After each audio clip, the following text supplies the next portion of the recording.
Do you ever wonder why sometimes you can work at a job and feel completely burnt out one day and completely energized the next? In this episode, my guest Karyn Macfarlane is going to give you some new language to describe and understand how you can find more energy throughout the day in your work and in your home. Hello, beautiful souls, and welcome to the Persistence in Prayer podcast hosted by Catholic mindset coach, wife, mother, educator, and speaker Kylie Hine. Kylie is passionate about helping you deepen your relationship with God through the power of prayer. This podcast is a space for high achievers who want to do it all, but also want to prioritize their spiritual life and grow in faith. Join us as we explore the beauty of persistence in prayer and the transformative impact it can have on our lives.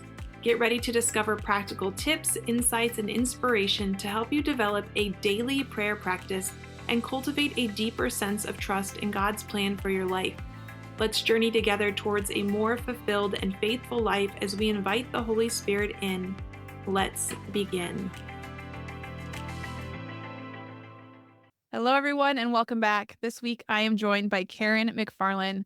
Karyn is a wife, mother of three, musician, and certified professional coach.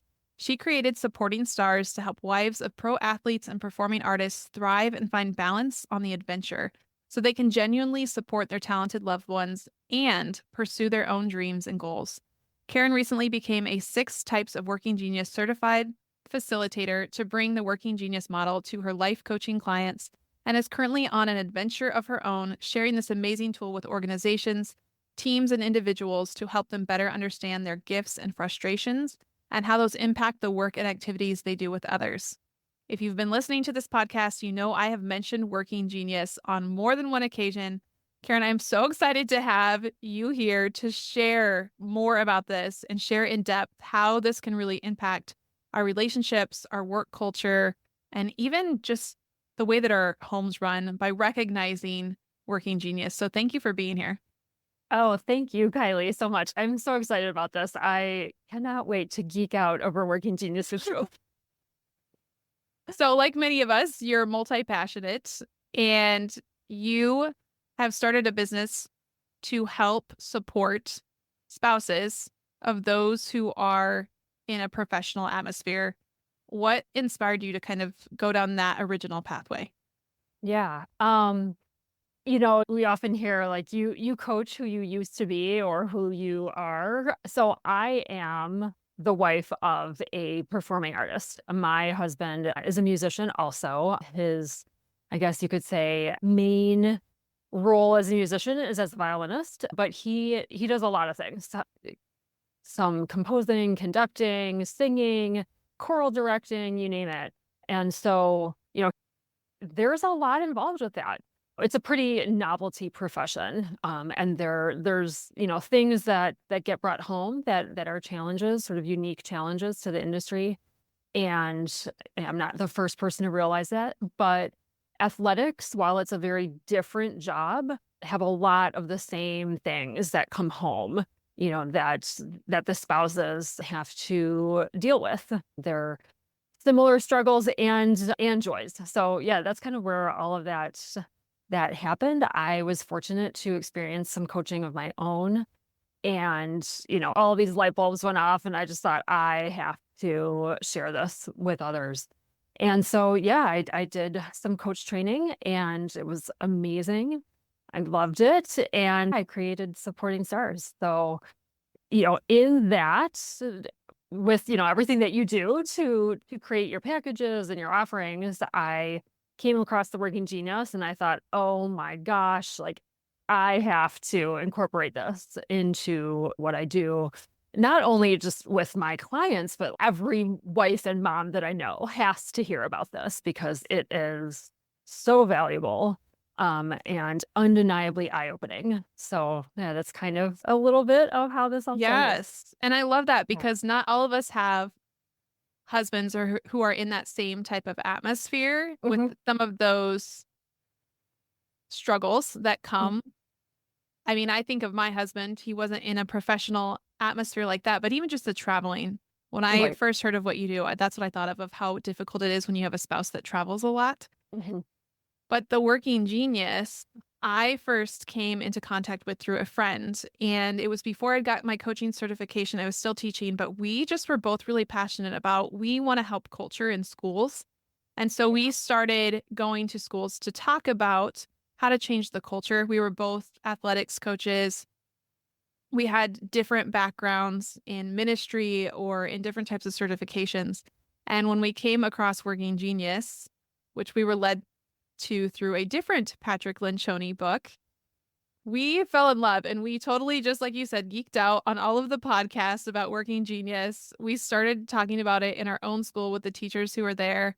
And just like you said, it's so relatable and it really does change the way that things function in your home life, in your work life, and with your kids. So I'm excited to dig into this. What is Working Genius? Yes. Well, you mentioned Pat Lencioni. So it was, and they like to say discovered. They don't like to say the word created, but the Catholic organizational health expert, Patrick Lencioni, and his company, the Table Group, discovered that there are 6 areas of work that apply in any plan or project. And so it was sort of like a huge light bulb moment for them, of course. But yeah, they created this. I'm going to say created. We're going to use that word because they created a model that is tangible and usable. And so it's a productivity tool and model, but also personality. There's, like I said, there's 6 types of work and stages of work that any project or plan have to go through. So whether that's, deciding on a new math curriculum or launching a new product or planning your next vacation or painting your garage, there are 6 things that have to happen from start to finish. And it just, sometimes we ask, okay, well, do we need another assessment? Yes. And, this plays well with so many of the other really great and valuable ones that are out there. We like to say it's a piece of the puzzle. And this one is very simple, very practical, and it is specifically applied to how we get things done, either on our own, but really with others, any kind of collaborative endeavor. How do all the geniuses work together? The ones that we have, the ones that the project requires, things like that. Yeah. And what I love about the Working Genius too is I truly believe that it aligns with our Catholic faith.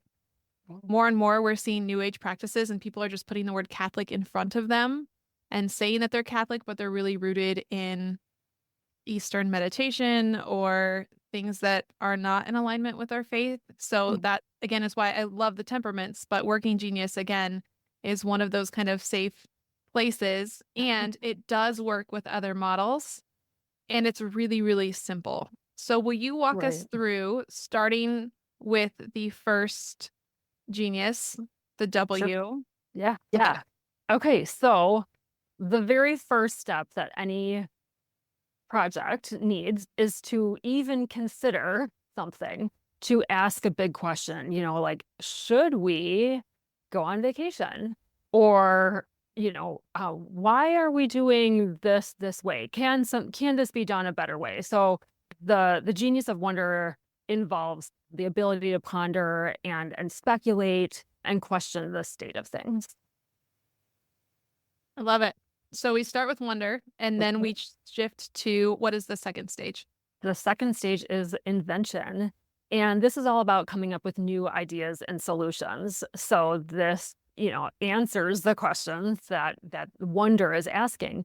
So someone with invention, loves to come up with new ideas out of nothing, just come up with, novel ways of solving problems. So, they take the question of the wonderer and say, that's a good question. Let me try to answer it. Yeah, let me see how I can create something that is going to improve. So let's say that the wonder person comes up with a question, how can we make this better? And then the inventor automatically kind of takes that into their own hands and starts to create something to help that problem. Is that correct? That's right. Yeah. And it can be, it can be wild and crazy, or super easy and feasible. And that leads to the next area, which is discernment. And, we hear this word a lot Yes. in our sphere, taking something to discernment, discerning the Mhm. faith, discerning the priesthood, all of that. But, this is not a stretch from that. And this area involves assessing an idea or a solution. So everything that the invention genius is offering, discernment then takes a look at it, it evaluates it, can figure out, and often without a lot of data or expertise, it's just gut instinct. Um, you know, is this feasible? Is it workable? Is there something that needs to be tweaked about this? Yeah, and this person is really essential because the inventor sometimes can recreate the wheel when the wheel does not need recreated. And so the discernment person kind of tells them, hey, let's kind of keep on track. Let's finish the first project before you start creating something absolutely new that maybe we don't need. Let's conserve some of that energy for a project that actually we should be focusing on. So, again, this is kind of thinking about in a team. You can also think about this in your marriage. Maybe you're already identifying, oh, yeah, my husband's an invention person, or I'm the wonder person. So, we Mhm. start with wonder, then we start to create through invention. Discernment, is this a good idea? And then the next genius is, The next genius is galvanizing. So, galvanizing is all about rallying and motivating people to get on board and to take action around the decided upon idea or initiative. So, the galvanizers, they get their joy. And we'll talk about this too later. I just said joy. It's really about like what areas really bring you the most energy and joy. It's, not about skill or capability. It just really is about joy and fulfillment. We can get into that more later. But back to the galvanizing, they've got the people in the room and they say, we've got this great idea, we've decided on this, and now we need everybody's help. yes. And then we go to the E. So, by the way, these spell out the word widget if Yep. you are listening. So we did WIDG. Now we're on the E.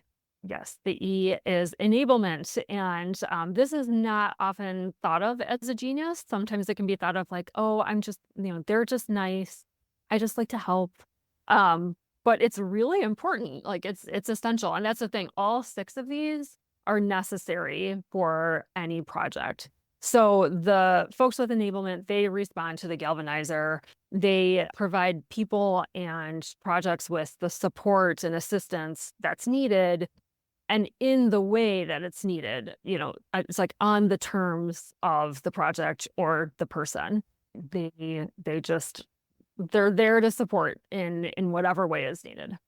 Yes. And we found through our experience that a lot of teachers have enablement as one of their working geniuses.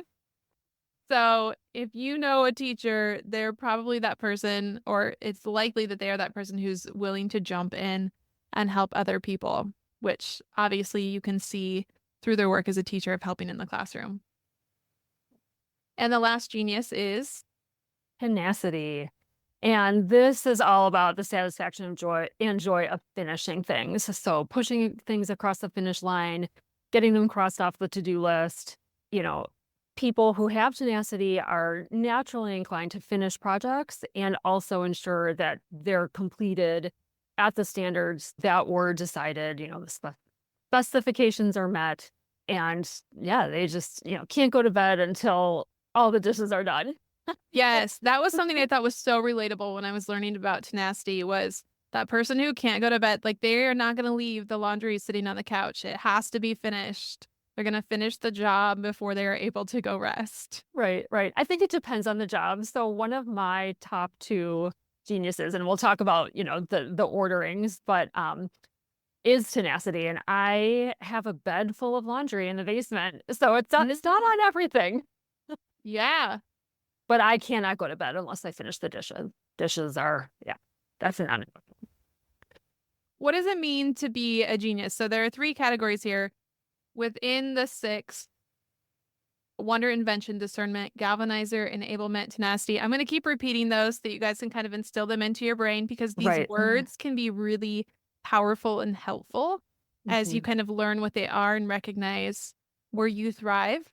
So, can you describe the difference between working genius Mhm. and then there are two more? Yes. So of the 6, they're broken up into 3 categories with 2 each. So when you take, when you figure out your geniuses, they're not rated. It's not a rating, it's a ranking. So the top 2 are what they call your geniuses, and those are the 2 areas where you just most naturally thrive and really where you get your most joy and energy from, and you just sort of default to that. Sometimes you don't even realize you're doing it. So my other genius is discernment. And I don't before I even realize what I'm doing, I am evaluating situations, ideas, whatever. I am picking them apart if that's part of it too. So sometimes you just don't even realize that you're doing it. It just comes so naturally to you and you really get tons of fulfillment and satisfaction out of those top 2. The it's best for us and the organizations we serve, whether that's at work or at home in our marriages, if we can do much or most of our work in those areas. The second area are what we call the working competencies. So these 2, we find these like neither completely miserable nor completely joyful. And often we have quite a bit of skill and ability in these areas. And we manage to operate that in them for a long time. The problem with the competencies is that they just do drain us. And if we find ourselves working in our competencies for a long period of time, we can get pretty grumpy and pretty burned out. And that's actually how the model was discovered, was that someone with wonder in Pat's office asked him one day, "Why are you like this?" And he's very open about this, and it's just the whole story of how this whole thing happened. And it was that he was really, really grumpy at the company that he created and loved, and it was because he was doing so much galvanizing, and it's not one of his geniuses, and it was starting to burn him out, and that's how this whole thing kind of came about. That's how they discovered it all. So most burnout situations can happen in the competencies because it's an area that you actually can do quite well, but you just don't enjoy it, and sometimes you don't even realize it, and entire careers can be made from, decades of working in your competencies. And then the last one is frustrations. Right. So these are the areas that we find the most draining or that rob us of most of our energy. And so because this is usually where we struggle, we tend to kind of avoid or not participate too much in these areas. But the thing is that no one can completely avoid working in your frustrations. But if like the competencies, if you spend too much time in those areas, it leads to misery and, you'll struggle and possibly even fail at whatever the task is. Yes. This was so eye-opening to me as a teacher because I'm high in enablement and wonder is one of my geniuses. Mhm. Discernment and invention are my competencies and discernment and enablement. But what I do not do well with is tenacity. And as a teacher, I recognize this was where I was living a lot of my life. I was spending a lot of my life grading papers Mhm. and responding to emails. And it was very, very draining. The amount of time that I would have to spend grading papers, entering grades, finishing worksheets, printing all the things. And I like some of those things, but being there all the time, just like you said, it was so draining. And it was so eye-opening to see that I wasn't able to use some of those gifts of invention or wonder as often because of my job. Mhm. And that to me was just so profoundly eye-opening just to recognize it. Not that I needed to change my job in that moment, but just to Mhm. recognize, oh, this is why I'm starting to feel the way that I'm feeling. Right. And that what you bring up was probably like the most powerful thing for me of the model, just this here's a tool that can explain these feelings that you're having. And it's just like such a relief to know, like, I'm not a, quote unquote, like bad teacher. I just don't enjoy this. I am not wired to enjoy this aspect of this work. And that's okay. And so Yes. just to have that awareness, God didn't wire me to enjoy grading papers. Someone else might be wired to love grading papers, and Yes. that's fine. So it just releases all this guilt, and self criticism, frustration with others. Just I just find this aspect of the model very, very powerful. Yeah, and it just explained so much of why I was constantly procrastinating grading Mhm, the papers and mhm. finding anything else I could possibly work on to go help someone else. If they came into my room and I'm grading papers and like, "Hey, I have a tech question. Can you help me?" Sure, I'm gonna Sure. like that. Yes. I'm gonna come help you figure out that thing because enablement is one of Even my right. geniuses. Mhm. And wonder, always looking at how can I make this curriculum better? How can I better serve my students? Mhm. Could I change the way that I teach this? And so I was always trying to figure out how to make it better. I mean, there is a time and a place for that, Yes. and sometimes it's not the time or the place. Which is where discernment comes in. This is why we need all of these different pieces because if we're left to just ourselves, Right. we can get stuck. Mhm, mhm. Yeah. Well, there is something in the model, the stages or areas of work or a project, it's not gonna be as neat and linear as, "Okay, we're gonna go Right. through widgets, and this is all gonna happen beautifully and perfectly." It can go back and forth, and it does go back and forth, it's just natural. There is something we call the ID loop. So, invention and discernment often can go back and forth and should go back and forth, Mhm. evaluating these ideas. However, you wanna get stuck in that loop because then you'll never get anything done. You'll never do anything. You're just talking about your ideas. So, yeah, it just getting back to the time and a place.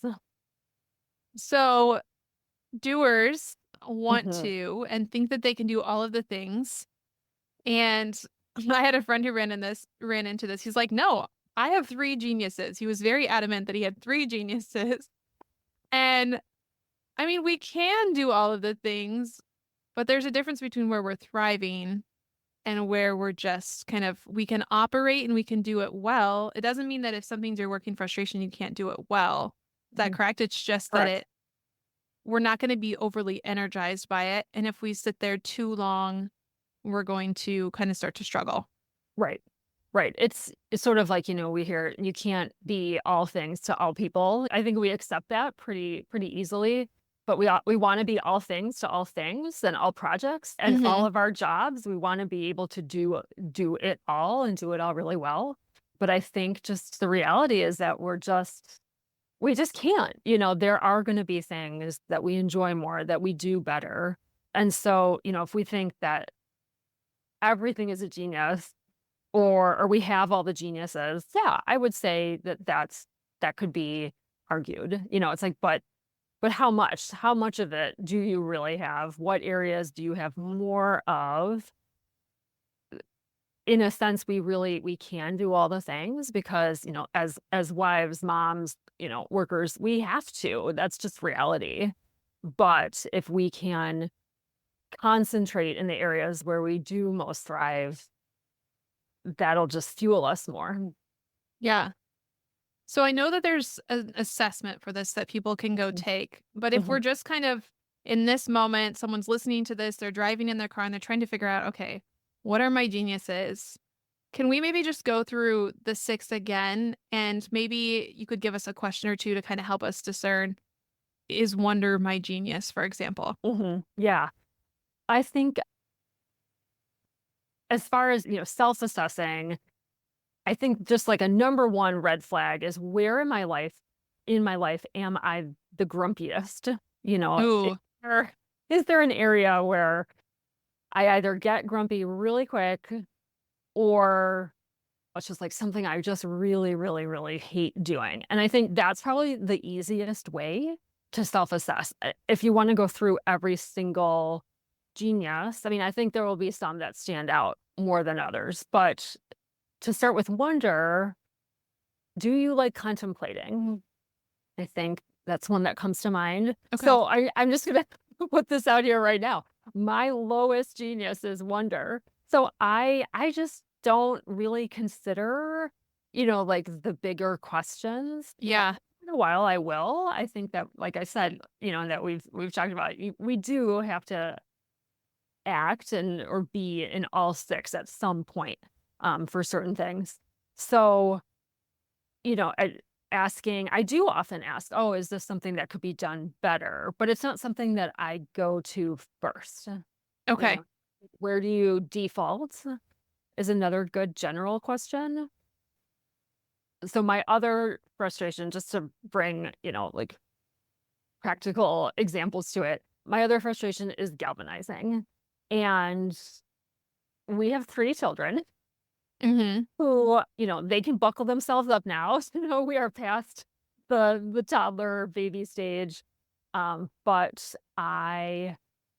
I just find it so, so, so, so draining to rally them or you name it. I just want them to just do it themselves. Like, why can't you just get up in the morning? Why can't you just have your shoes on time? Like, I just don't even, I don't get it. I don't understand why they just can't do it magically on their own.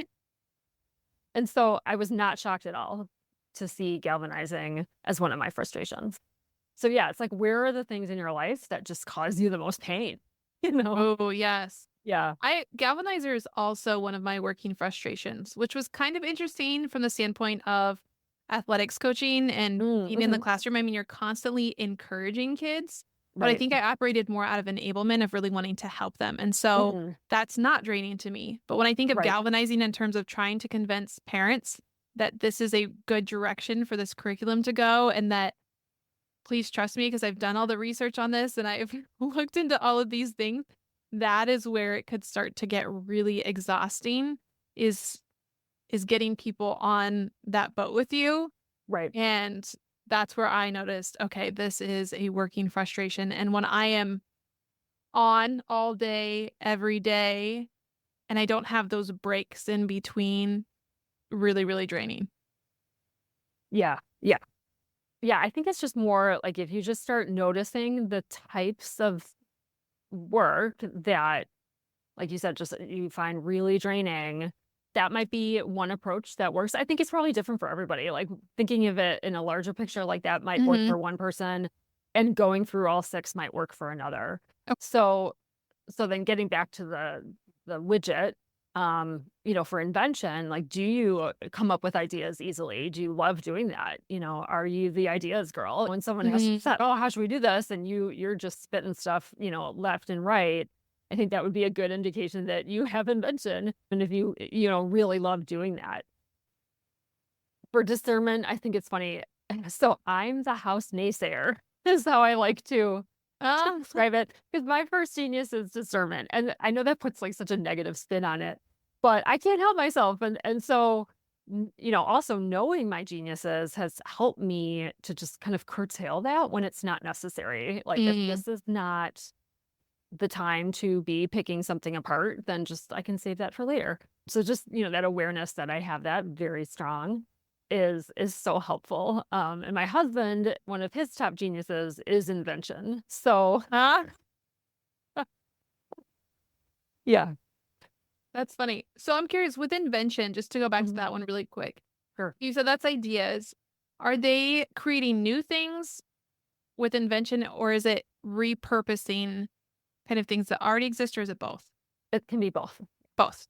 Mhm. Okay. That was a conversation that I know has come up when talking about working genius before and trying to decide, okay, is invention a working genius? Because I'm really good at repurposing other people's things Mhm. and kind of making them new, but I'm not great at coming up with things that are solely my own, like making it come from nothing, so to speak. And so that was a question that I had about invention. Right. Yeah, I think it can be both. And you said wonder was one of your top, right? Yes. Yeah. So that's also like taking a saying, how can we do this better? So Mhm. that's you're living in your genius of wonder when you can take something that someone else created and say, "How can I improve on this, for my needs or for this situation's needs?"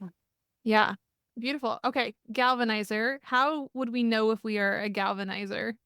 Yeah, I mean, I think if you just, really enjoy. just the whole rallying the troops thing and getting people on board, and all, looking in the same direction, like, okay, guys, we decided this is a great idea and we're doing this, and cheering people on, you can read, the room, how's the morale, Hmm. and getting everybody pumped to do a thing. What kind? I'm just brainstorming. What kind of Mhm. jobs would be great for a galvanizer? Uh, Yeah, I think it's, what are the actual tasks in a given job? So, what does it really entail? I was thinking how, in our churches, a lot of times people can go to mass and like, wow, I really didn't get anything out of that. They really appreciate the galvanizer priests who are just Mm, very outspoken and have great homilies. That's kind of what I think of when I think of a galvanizer mm, too. mhm, mhm. And just kind of recognizing that that might be that person's genius, whereas with another priest, it might not be. Right, right. And like, what is someone's charisma, like how is that playing into it? Is it a very outgoing way? Is it a quiet way? And one can galvanize in different ways. Oh, So I like that idea. Yeah, that it yeah. doesn't have to be necessarily verbally. Mhm, mhm. Very cool. Okay, enablement. Enablement, yeah, that's just, how do you find yourself helping a lot like you were describing with, okay, I can leave, I want to leave this part of my job that involves all the tenacity to go help someone else. You just Mhm. automatically go to that, and does it bring you joy to the this is probably I don't know if this is a good example, but cleaning up someone's mess that they left in the kitchen, as you feel, you don't get upset about it. You feel joy that you're able to provide that for the person who you love, whether, your husband, your kids, or whatever, that Mhm. it doesn't upset you. It actually, you know, makes you happy that you were Yeah. able to do that. And it, like, you don't even consider that, someone else might be like, oh, I can't believe they left this mess and now I got to clean it up. Yeah. Another person might just clean it up and enjoy that aspect of serving others. Yeah. Oh, yeah. In coaching, I recognize enablement a lot.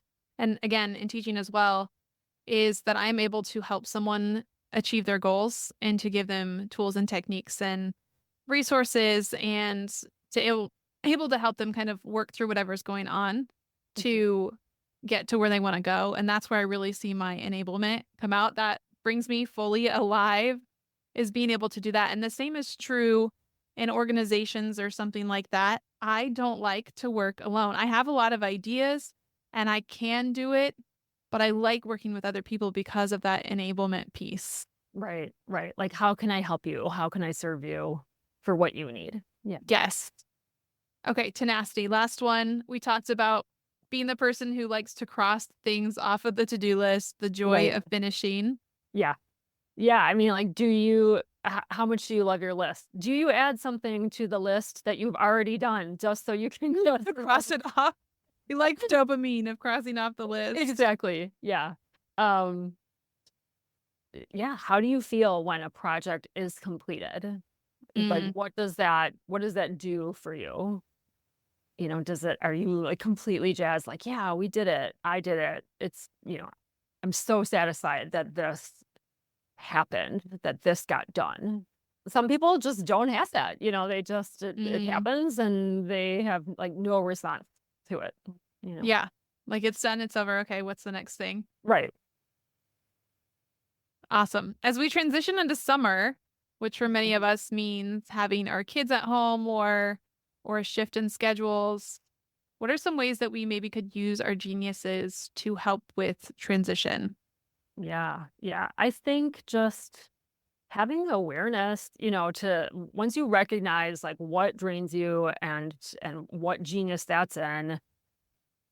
Yeah, summer can be a big transition. I feel like, we're usually like, oh, we're so ready for summer. But then, Mhm. that like 3 days of glory kind of wears off. And then you're like, oh no, what do we do? But I think just, you know, know what your geniuses are and be open to asking for help to fill the gaps of what you don't have. And this I find really interesting. It's not always easy to ask for help. And this is something I've actually been thinking about the past couple of days. I mentioned that galvanizing is really low for me. And I have trouble asking for or inviting people on board to help me. Like, let's Mhm. like get this going. I have a lot of trouble with that. So it's like, being aware of what you need, and is it hard for you to get, to ask for what you need? As far as family logistics for the summer, take a look at what kind of logistics are you even dealing with, and what kind of what stage or area of work are we in right now in this, bigger logistics Mhm. concept, and what do we need to tap into to get this going or done? Yeah, I think of myself with wonder and having a million ideas for summer of things that I wanna do with my kid, Yeah. and then really, "Okay, I need to switch to discernment a little bit. What is realistic? Is this a good idea?" And Mhm. then struggling with the tenacity of, not completing everything, getting distracted by the moment. Something that's really helpful for me is just getting it on the calendar. I know that I need that because if I don't, I'm probably not going to finish it. I Right. really need deadlines Yeah. because without the deadlines, with tenacity being my working frustration, I really struggle. Mhm. Mhm. And even with someone who has tenacity as a genius, deadlines are so important. It's like, I wanna know, well, when does this due? Oh, Like, I have to know. That's critical. yeah, You I know? bet because they wanna Yeah. get it done. Right. Right. So I You think, with wonder, you're recognizing that you have all these ideas, wonder or invention, have all these ideas, and we've got this wide open summer, recognizing that you have that. Well, what do you want to do with them? Do you want some of them to happen? If Mhm, not, that's okay. But if you do, then what do you do with them? Yeah, write them all down. Get someone to discern with you. Okay, well, which of these should we really pursue this summer? And how are we gonna pursue them? How can we really make them happen? And if they're yeah. really important to us, then yeah, let's buckle down and do it. Yeah, I think really lean into our spouse's geniuses. Hmm. And if they're the same as ours, just Yeah. recognizing I mean, I don't know how likely it is that your working frustrations are the same as your spouse's, but just saying, "Okay," taking turns operating in those places to make sure that you guys are successful as a family. Yeah, yeah, and, if you do have shared frustrations, recognize that, appreciate each other more when you see the other one doing something in their frustration, Mm, because they are doing it for, the betterment of your family and to help out, and because you all love each other. So I think acknowledging when someone is working in their frustration can go a really long way.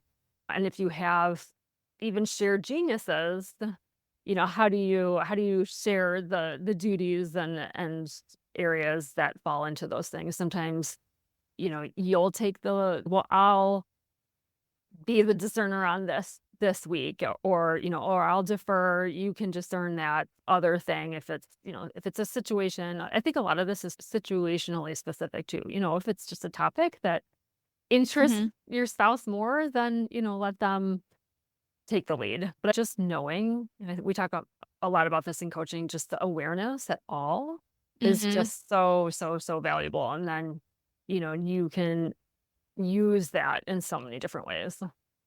Do you have any other tips or tricks to help with family logistics that you've kind of developed over time or that you found have been helpful with the wives that you work with in supporting stars?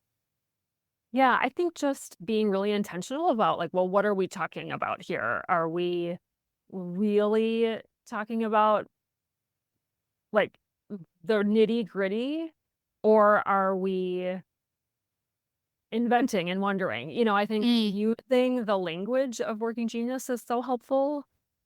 It just makes everything so much clearer. One of my favorite phrases that I hear thrown around a lot is clarity is kindness. oh, So if yes, you I really, love that. I have no idea where that originated. It probably originated in, like, 20 different places, but it's so true. So if you are just trying to get anything done. It's like, well, what part are we actually trying to get done? I was telling a story just yesterday with one of my clients about, my husband and I sat down one night to just talk about some things that we want to concentrate on over the next few months. This was months ago. One of the ideas was, oh, okay, well, our son, we need to sign him up for some golf tournaments. Oh, okay, well, that's an idea. Well, in that conversation, we didn't just leave it at that idea. We found ourselves in the weeds of this website of where you register to sign your kids up for all this stuff. And we must have spent, at least 45 minutes in that website, not understanding what to do, not registering for anything because it wasn't open yet. And, like this 2-hour meeting or conversation, we had like just nothing accomplished. And because we weren't really clear on what we were doing, it's like, okay, well, are we talking about our summer with all these ideas, or are we getting into the actual, like, okay, we are executing this, we are on this, we are going to register for these things on this days and these days, and this is how we're going to do it. And so I think that can cause just a lot of frustration and tension where it's like, well, what are we even talking about right now? Mhm. I I've talked about this on the podcast, I think, before, but sometimes I'll have to tell my daughter, "Hey, don't get distracted," because she will have time blindness where she'll start to work on something. And it's like, "Where did you go?" Well, I'm organizing something. And I am the same way, like you said, getting on the website and then it's like, "Oh, I need to look this up," or "I need to look in more into this." And my daughter also is my accountability partner. She'll say, "Mom, don't get distracted." Or same thing when we're in the store, "Mom, don't get Right. Oh, it's distracted." so easy. I mean, it's just like the easiest thing to do. You really have to like be very, very intentional about it. It's got to be pretty front of mind. Yes. Okay, when it comes to our husbands, Mhm. I think you have worked with women on both sides of this. So not necessarily working genius related, but when our husbands are home all the time, maybe they work from home or they're home too much in our Mhm. opinions, or maybe they're gone too much. I Mhm. know those are two different scenarios, but what are some strategies that can help us to kind of maintain our peace when they're traveling all the time, when they're gone, and we're like, man, we really need help with the kids, or maybe they're home all the time and we really wish that they would leave for a while. Yeah, yeah, those are right. You could say there are two different things, and yet the same because in a marriage, like you're together if you're regardless of your actual physical location. When they're home a lot, since this episode happens to be about working genius, just use it and use it to be able to appreciate him more. So, like I mentioned, like my husband, one of his top geniuses is invention, and I could say, like, "Oh, why are you always coming up with lots of ideas? Like, let's just do the things we're already doing or whatever." But instead, the knowledge that he has this as a genius, it's something that he naturally does, just appreciate him for it. Appreciate that he even can come up with all these ideas, first of all, and be grateful for them. Gratitude is something that, we talk about a lot, and I think that, it's so powerful and it really does make a difference, and I think just having gratitude, having a moment to just be grateful for anything. It doesn't even have to be like your husband's geniuses, just something. I think that applies in both situations, whether they're home a lot or on the road, just taking those moments to have some gratitude for him or, the leaves on the tree outside. Hmm. It does make a difference. And we talked about like using the language and the vocabulary, like, oh, okay, well, are you galvanizing me right now or are you just inventing? And like that sounds like for the people who are not working genius geeks like us, that sounds totally ridiculous, but it is so, so helpful. Yeah. So, Yeah. like, once this got kind of worked into our family, like, it took a moment. Sometimes it's not always appropriate to say that. It's like, "Oh my gosh, like, leave it alone. Stop with the with the jargon." But, sometimes it's funny, like, it can kind of diffuse the situation too, and it really helps. Yeah. Because That's then funny. that gets back to the, clarity is kindness thing. Like, what Hmm. are we really doing here? And it can completely change a moment. I found that with temperaments too, like, "Oh, this is your choleric self coming out." Just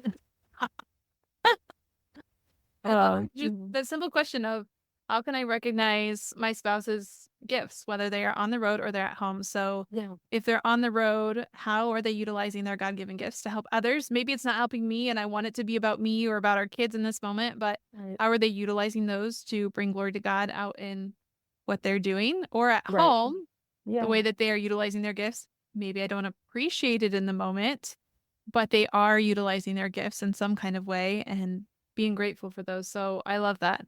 Yeah. Yeah. And then, the things that are missing, his geniuses that he's bringing to the home when he's home, if he's gone, like just getting curious and creative, even if you don't have wonder or invention, just try to be curious and creative about how you can fill those gaps. And, what friend can help, what kid can help, Mm, how can you, just, oh, can I suck this up for 5 minutes to do this thing? I can do anything for 5 minutes or 5 weeks. It's temporary. It's not forever. absolutely.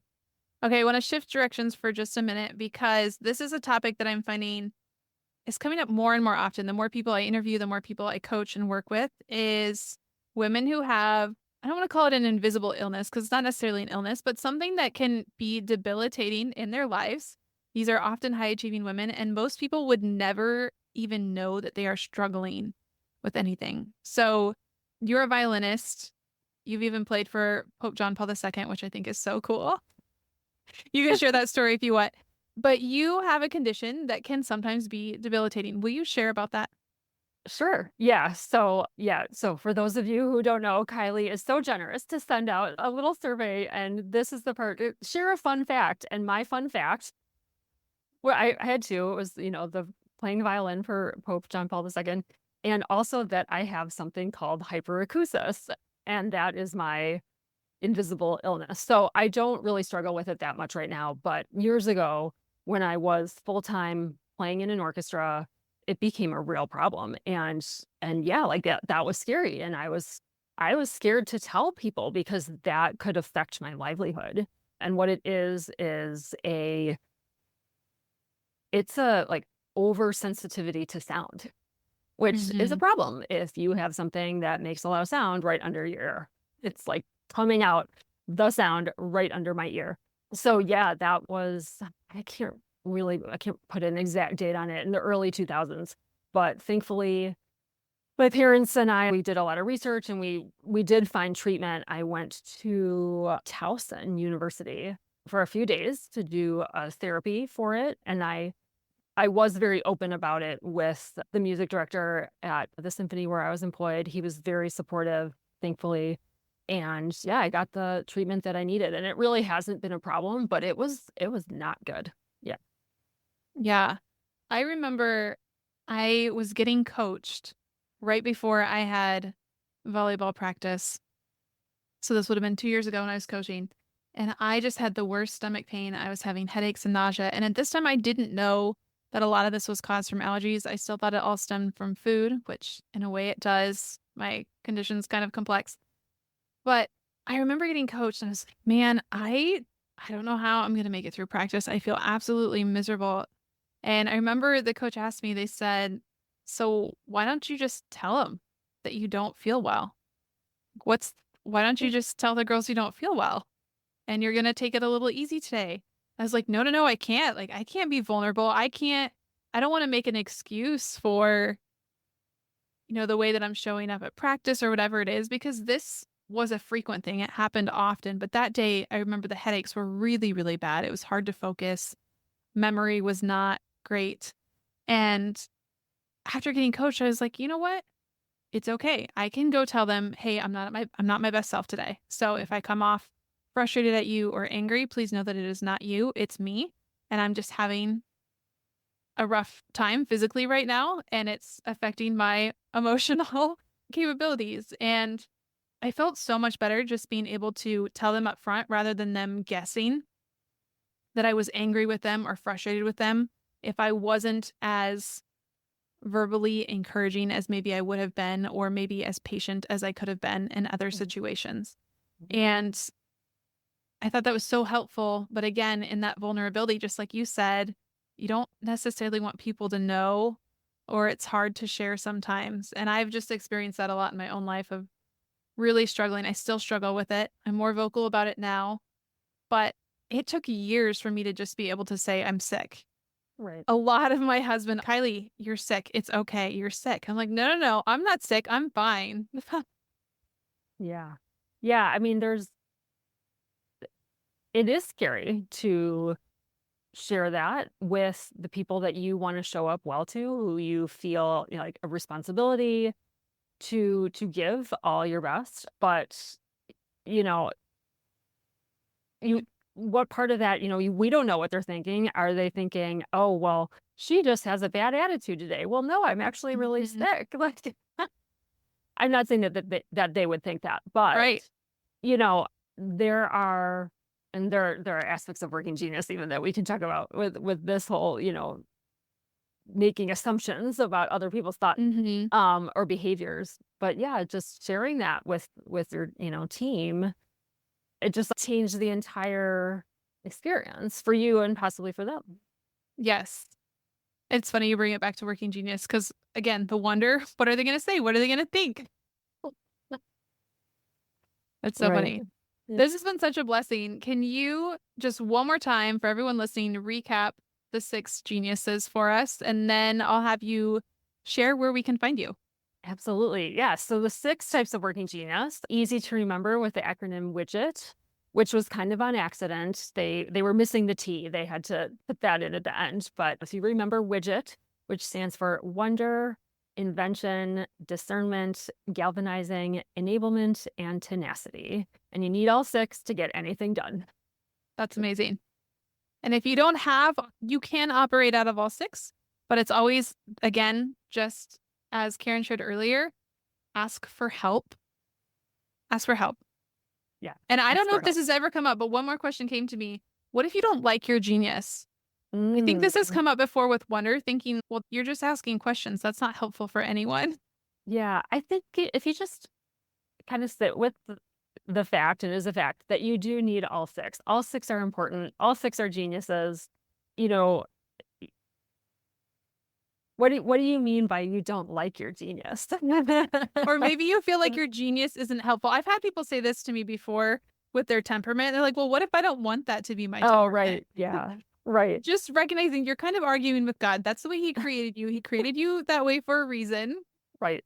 So how can you learn to love it more? Like maybe I'm a wonder, but I really want to be a galvanizer. Right. But then those are those beliefs about what you should have or what Mhm. should others expect you to have or others think you should have. It's like, well, what are you though, really? What are your God-given geniuses? And they're all geniuses. They really are. Yes. I love that. It truly goes back to identity. Just peeling back the layers, finding out who you are as God created and what He has to say about you. Right, right. And these six areas, the ranking of the geniuses, it's not about labeling, it's not about putting someone in a box. Okay, well, you are wonder, so that's all you can do. Mhm. It's just an awareness. It's another tool of what brings me joy and what can I do in my life to be in that area that brings me joy and energy.